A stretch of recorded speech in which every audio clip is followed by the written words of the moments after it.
रोड़ी press club में अवामी जमहूरी पार्टी पारां पानी की हथरादू खोट खिलाफ़ अवामी जमहूरी पार्टी के मरकज़ी अगवान हकीम ज़ंगेजो, शाह मोहम्मद इंदड़, आशिक चाचड़, अब्दुल शकूर ज़ंगेजो, अब्दुल वहीद भयो ऐं ॿियनि जी अगवानी में एहतजाजी मुज़ाहिरो कयो वियो।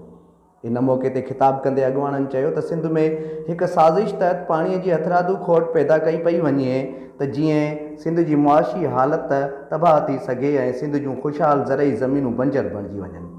अगवाननि जो चवणु हो त तोनसा पंजनद चश्मा जेहलम लिंक केनाल के सैलाब की सूरत में उन्हनि में पानी नेकाल करण लाइ जोड़ियो वियो हो, पर हाणे उन्हनि ज़रिए सिंध जो पानी चोरी कयो पियो वञे।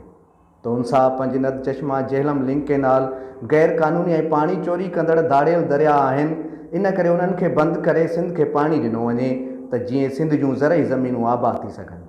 उन्हनि वधीक चयो त अॻु में ई हुकूमत पारां पेट्रोल, डीज़ल ऐं खाधे पीते जी बुनियादी शयुनि में महांगाई करे अवाम जी चहल चिॿी कई वई आहे ऐं अवाम जो जीअण जंजाल कयो वियो आहे। मथां वरी उन्हनि जे गुज़र सफ़र जो वाहिद ज़रियो ज़रई ज़मीनुनि खे बि पाणीअ जी हथरादू खोट पैदा करे बंजर कयो पियो वञे। हुननि वफ़ाक़ी ऐं सिंध हुकूमत खां मुतालबो कयो त सिंध मां पाणीअ जी हथरादू खोट फौरी तौर ते ख़तमु कई वञे, ॿी सूरत में समूरी सिंध में एहतजाज जो दाइरो वधायो वेंदो।